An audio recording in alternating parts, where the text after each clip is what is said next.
final segments for the evening. This normally it's mixed movie picks. Sturdy picked these movies for the next 2 months from this year, from the year 1990 and 1994. So as you know, all of our Does It Sucks and our classic film reviews end up being our picks each week on the show. So next week, you'll be able to see on Tuesday, Baby Blood. It's a French horror film. It is a lot. I was talking about how brutal The Long Walk was earlier. That was brutal in the sense that, like, it's very real. Like, we see this every day, this type of violence that, unfortunately, to keep a good head on our shoulders, we sort of become complacent. I hate to say that, but we have. And there's in that movie really shines a light on, sticks it in your face. Baby Blood just shoves all of the most disgusting things it can in your face, and it's wonderful.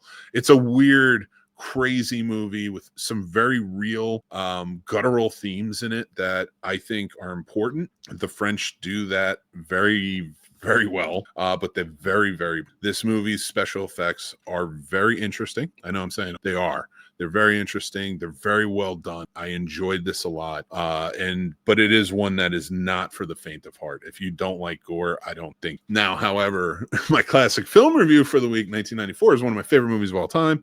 It's an amazing horror film. It can get dark at times. It's In the Mouth of Madness. It was directed by John Carpenter as part of his Apocalypse trilogy, which is made up of The Thing, Prince of Dark. It is very much a story that follows this insurance adjuster who's searching for this horror author who is based on Stephen King, Clive Barker, things like that. Like he's a representation of them, and his stories are starting to become real, and they're starting to take over this insurance adjuster's whole life. His whole reality is bending around these stories and such. It is phenomenal. I think that both these movies are really well done. Again, Baby Blood will probably be a bit much if you're not into the gore scene. In the Mouth of Madness, though, you are going to have. And of course, next Tuesday will be our Does It Suck of Baby Blood. Go check that out. And then our classic film review next Friday, In the Mouth of Madness. And this is that's what this is. This is our picks, and Sturdy supplied them with them. Thank you, Sir Sturdy over at Sturd-O-Vision. We appreciate you. These are some fantastic picks for these 2 months of Snobtober. We just are having a great time watching them. So be sure to check back each week. We'll talk about them here. But on the Scene Snobs YouTube channel, that's where everything comes out. We have content every day, so go back, check it out. We have a whole bunch of reviews that came out this week that aren't on this show. You can go check out. And then we have way more coming out. So, but it's time for film definitions. As you guys know, I've talked about it in the past. I, was a filmmaker, still am, but not to the full time that I used. I got this book college, not this exact book, just the book that is like, this is actually an older version, but it still holds up. So what I've been doing each week on the podcast, randomly picking out a different aspect of the film industry, filmmaking, film history that's all in this book and talking about it. You know what? Let's do this. I appreciate lost.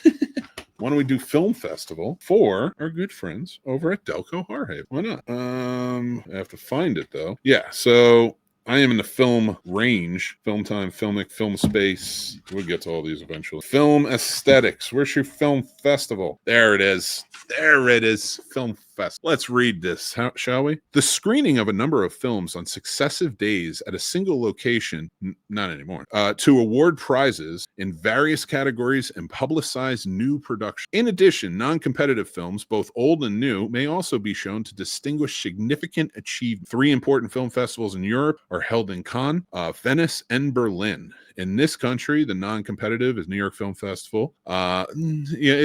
This is a dated book, has achieved prominence. There are also festivals for various kinds of films. For example, the Annecy International Film Festival. Yeah, I might as well not read those because Yugoslavia is not a country.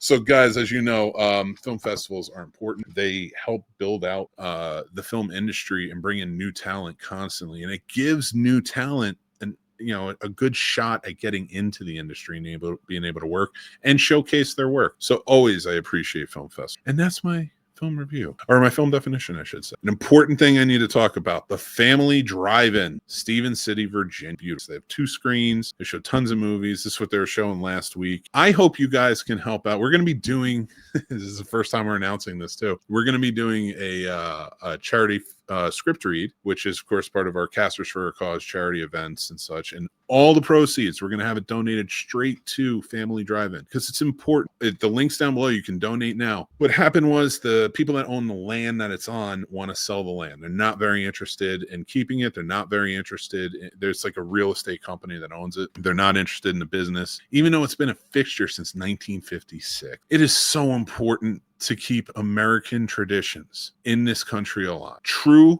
good-hearted, fantastic art, collaborative, creative, imaginative American tradition. And if there's anything that is an American tradition, it is cinema going.